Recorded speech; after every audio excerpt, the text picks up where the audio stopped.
Vamos para mais um vídeo aqui de testemunho de ex-protestante. Agora fui testemunho de Jeová, hoje sou católico. Testemunho de conversão do Sérgio Scott, que está no Santo Flow Podcast. Vamos ver? Porque lá também tem uma coisa, que é super complicado. Só quem está lá dentro que sabe como é que é. Você praticamente não pode ler nada que não seja de testemunho de Jeová. Não pode. Eles assim... Eles proíbem. Na verdade, eles não proíbem, mas eles proíbem. Assim, você entendeu? Sim. Não leia nada que não seja daqui, porque vai enfraquecer a tua fé. Entendi. Você vai ficar fraco na fé. Então eu não lia nada de outras igrejas, não lia nada de outras religiões. Ou seja, você tem que ficar aqui, ó, só nessa visão, né? Se saiu, começou a ler. Aí depois que eu saí, eu comecei a ler. E a verdade liberta, né? Aí foi ler de tudo. Você leu de tudo? Li muita Mas só coisa. cristã ou leu de tudo? Li muita porcaria. Espiritismo. Nossa Senhora. Eu li espiritismo, espiritismo nunca me chamou atenção, sinceramente. Mas leu tudo. Mas li assim para conhecer só, mas nunca tive atrativo. Eu lia muito, Guto, eu gostava muito de ler autores assim que estavam na moda, sabe? Por exemplo, eu lembro que o José Saramago ganhou o Prêmio Nobel de Literatura como o primeiro da língua portuguesa, não foi isso? Aí eu falei, pô, esse cara é bom, quero ler esse cara. Aí comecei a ler José Saramago. E lia, pô, gostei. O cara realmente escreve bem, hein? Pô, velhinho, sensacional. Só que depois eu fui descobrir, pô, ele é ateu, né? E meio comunista. Meio não, acho que inteiro comunista, sei lá. Bom, o que aconteceu comigo? Não só pelo Saramago, mas por outros também. E eu era muito influenciado pela mídia, né? Tradicional. Vivia lendo aí, mídia tradicional, assistindo televisões normais. Então, a minha cabeça, quem fazia nessa época eram eles. É esse dito jornalismo, né? Que está aí até hoje. Então, o mundo vai te encaminhando para isso. Aí eu ia numa livraria, gostava de ir na Saraiva, nessas livrarias. Que tivesse na moda, você... chegava lá um livro, pô, vou pegar esse aqui. Eu cheguei a... Você está querendo, feito ele também, conhecer um livro interessante e importante para sua fé? Olha, 100 perguntas protestantes que todo católico deveria saber responder. O link está aqui na descrição, tá? Comprar, por exemplo, um livro do Richard Dawkins, provando a não existência de Deus. Entendi. Então, assim, eu estava caminhando por um lado de ateísmo.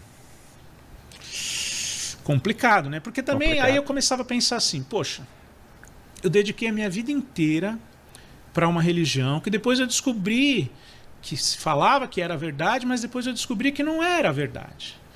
Então, se lá não é verdade, ninguém mais vai ter essa verdade. Ninguém mais vai ter. Então, então agora eu quero, já que eu sempre lá fui meio que proibido, né, de ler outras coisas, eu agora quero ler. Aí eu fui para esse lado. Chutou o pau da barraca, né?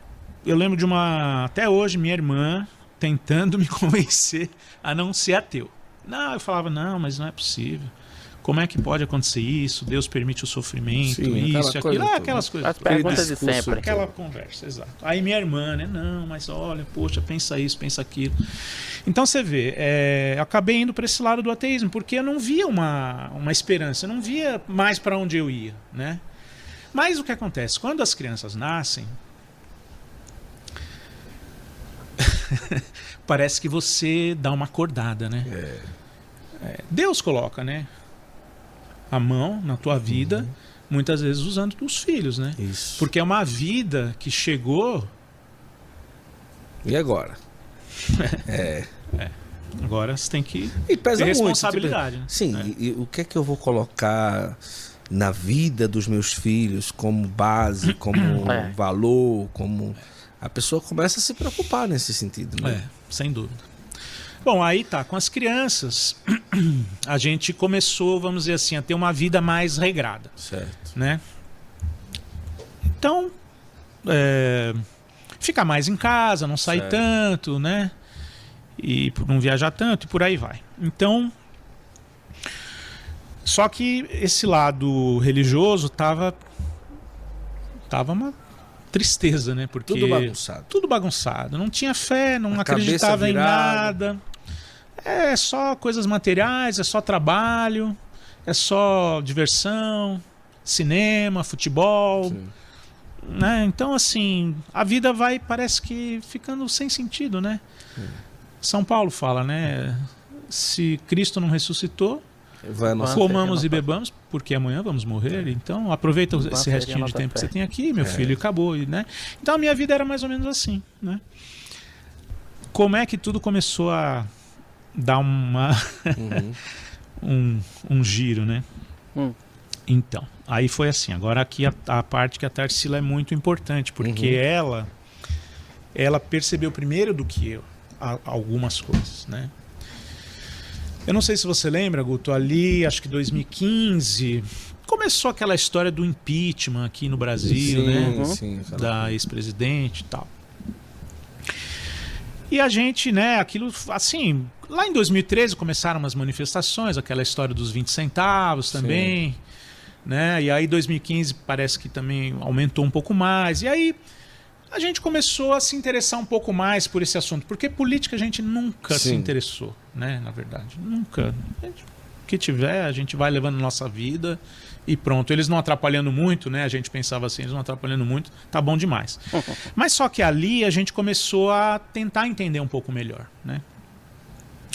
E foi aí que, tentando entender as coisas que estavam acontecendo um pouco melhor, e a gente vendo, eu comecei a perceber que existia um certo viés na mídia tradicional. Um viés. Era sempre as mesmas coisas. Eles fazem meio que um teatro das tesouras, né? Eles colocam uma falsa oposição, né? Colocam dois partidos que, na verdade, são irmãos. Mas, mas são oposição. Aí você acredita naquilo, né? Você acredita. Porque, tá saindo no jornal. O jornal quer o meu bem, né? Quer dizer, eu pensava, né? Hoje eu já entendo bem como é que é. Entendo bem. Então, essa história de teatro das tesouras, a Tarsila ouviu primeiro com o Olavo de Carvalho. Entendi. Né? E então, aí tá. Aí o Olavo de Carvalho, ele é uma pessoa muito inteligente, né? Muito inteligente. Faleceu agora. Sim. Uma grande perda. Muitas missas foram rezadas por ele, Sim. né? E assim, o professor Olavo, o Guto, ele podia ter os defeitos que ele tivesse, né? O pessoal reclama, ele falava muito palavrão, não sei o quê. O padre Paulo Ricardo até falou, tudo bem. Quanta gente ele ajudou a converter, né? Sim. Então, assim, começando a escutar um pouco o Olavo, aí o Olavo falou do Padre Pio. Padre Pio. Tá bom. Aí, a gente nunca tinha ouvido falar de Padre Pio, né? Sim. Nunca. Aí eu lembro que tava uma época na nossa casa que aí eu comecei a conversar com a Tarsila. Eu falei, amor, a gente precisa ir voltar para a igreja. Ela também falou. Parece que foi uma coisa nesse ponto, a gente mais ou menos foi próximo assim às fases, sabe? A gente precisa de alguma coisa porque a nossa vida está muito sem sentido. Aí a gente começou a pensar, tá, então o que a gente vai fazer? Eu falei, bom, podemos voltar para o Testemunho de Jeová. Eu conheço lá todo mundo, eu sei, talvez eles tenham lá uns defeitos, tem umas doutrinas erradas e tal, mas de repente, não sei. Não quero porque eles não têm amor, esse negócio de desassociação é muita falta de amor, eu não aguento isso daí não, tal. Tá bom. Aí tá, então vamos para onde? Então vamos na Batista. Tá bom. Aí fomos assistir um culto na Igreja Batista. E aí? Deixa eu saber uma coisa, se você já foi Testemunho de Jeová, eu conheço um irmão chamado Alex, hoje ele está na minha paróquia, mas ele já foi Testemunho de Jeová e ele me contou algumas coisas. A gente sempre conversa sobre algumas coisas, né? E ele, de uma certa forma, eu vou passando algumas coisas para ele sobre a nossa igreja, ele também vai me contando algumas coisas que aconteceram nesse processo de conversão dele, né? Vou mandar até um abração aqui pro querido Alexson.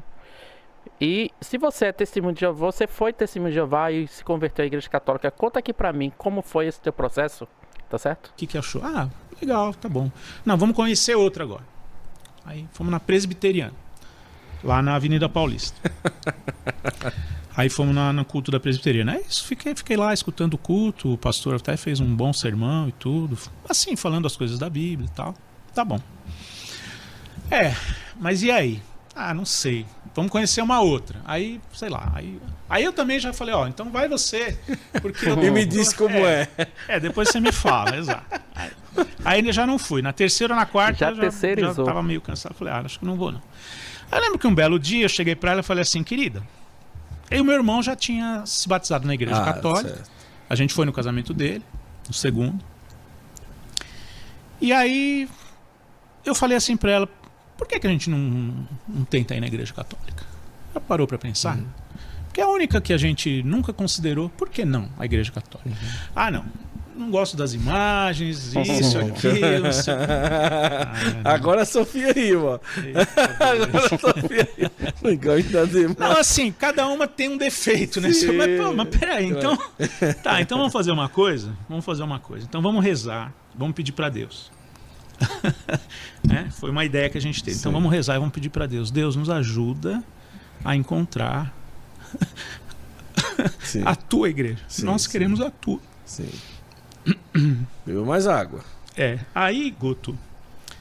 Olha que importante esse pedido dele, né? Senhor, nos ajude a encontrar a tua igreja. Ele estava indo de igreja em igreja, na terceira já estava cansado, não vou não. Mas no coração tinha essa vontade de encontrar a igreja do Senhor. Olha o que o Senhor faz. Senhor, me ajude a encontrar a tua igreja. Meu Deus do céu. Depois que a gente fez essa oração,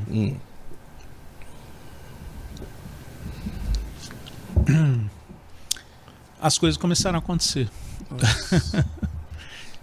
Começaram. Aí a Tarsila ouvindo do Olavo, quando ela ouviu falar do Padre Pio, que história é essa? Quem é esse Padre Pio? Aí foi pesquisar sobre o Padre Pio. É um santo católico, santo. Quando você fala santo, quando você é evangélico, você fala santo, você lembra de terreiro de Umbanda, de Candomblé, porque santo é... E tem imagens dentro da igreja né, evangélica, de uma forma geral, eu não quero falar mal, pelo amor de Deus, né? Os evangélicos são pessoas tão boas, as Testemunhas de Jeová também são. Mas é que tem coisas que você só vai entender na igreja católica. Você não vai entender nenhuma outra. Não vai. Então, santo, quando fala santo, santo, é de santidade. É de ser pessoa pura, né? Pessoa boa. Tendes de ser santos porque eu sou santo. Né? Tendes de ser perfeitos porque eu sou perfeito. Tá tudo no Evangelho. Tá tudo no Evangelho. Dom Henrique falava isso, né? Tá tudo lá, é só saber ler. Né? Ele falava isso tá tudo lá, é só saber ler. Saber ler. O problema é esse, né? Então o que acontece? Quando a gente fez essa oração, e aí a gente começou a se abrir para a igreja, assim, não muito, né? Mas se abriu um pouco, né? Começou a ver que Padre Pio fazia milagres. Não, mas esse negócio de milagre é coisa do demônio. Não existe mais milagre hoje em dia. A minha vida inteira eu aprendi isso. Os milagres católicos ou evangélicos, seja de quem for, não são de Deus. São do demônio. Sempre aprendi isso a minha vida inteira. Entendi. Então... Aí vem aquela pergunta que a gente estava questionando em um vídeo atrás. Se o demônio está realizando esses tipos de milagres, onde é que estão os milagres de Deus, né? Esse negócio de milagre, a gente ficava sempre com o pé atrás, né? É o diabo querendo te enganar, é o diabo querendo te desviar do verdadeiro caminho. Tá bom. Mas aí quando você começa a estudar, quando você começa a ler, e quando você se abre para a igreja, aí Deus te abre, né? Deus te abre o coração, Deus te abre a mente, aí o Espírito Santo toca em você. Realmente é uma coisa muito bonita, porque eu lembro como se fosse hoje, assim, as coisas acontecendo muito rapidamente, nos levando sempre em direção da igreja católica, né? Nesse caso. E assim, aquilo que eu falei para você lá no começo, que a minha primeira conversão tinha sido muito intelectual e pouco emocional. Sim. A segunda também foi assim. Só que essa segunda me emociona mais porque... lembra que eu falei para você que tinha uns pontos lá que eu não entendia muito bem? Agora eu entendo. Fechou esse quebra-cabeça. Né? Coisas que eu não conseguia entender, agora eu entendo. Por exemplo, vou te dar um exemplo. Quando, logo um pouquinho antes da gente se batizar, daí depois eu vou contar mais ou menos como é que a gente se aproximou mais, mas só para te dar um exemplo. Quando Jesus falou assim, Nosso Senhor falou assim: quem não comer a minha carne, não beber o meu sangue, não terá a vida. Comer a carne e beber o sangue. A vida eterna, né? Lá eles explicam assim, que isso daí é simbólico. Certo. Jesus quis dizer isso de forma simbólica. Certo. Então aquilo lá representa o sacrifício que ele fez para salvar a humanidade do pecado. Por um lado, né, faz até um certo sentido. Mas quando você começa a entender o que é Eucaristia,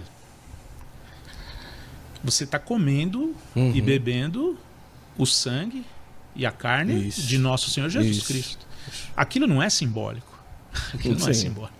Aquilo é. Isso. Nosso Senhor falou assim, isto é o meu sangue. Até porque quando Jesus diz, quem come a minha carne bebe o meu sangue, quem não comer da minha carne, quem não beber do meu sangue, não terá parte comigo, as pessoas se escandalizaram e foram embora. Se Jesus estivesse falando simbolicamente, Jesus com certeza dizia, não, peraí, estou falando como símbolo, como parábola. Não era uma parábola que Jesus estava contando. É tanto que ele olha para os discípulos e diz, e vocês também vão embora?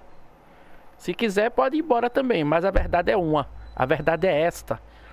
A Eucaristia é o corpo e sangue de nosso Senhor Jesus Cristo. Isto é o meu corpo. Lá não, a tradução é isto representa, isto simboliza. Ixi, muda tudo. Entendeu? Então, quando essas coisas começam a encaixar na tua cabeça, você vai se abrindo, né? Cada vez mais. Pois é. Olha, o Sérgio Scott aí do vídeo do Santo Flow, vai lá, a gente se inscreve também no Santo Flow, é um canal maravilhoso. E se você gostou desse vídeo, deixe seu like, se inscreve no canal, ative o sininho. Deus abençoe a sua família.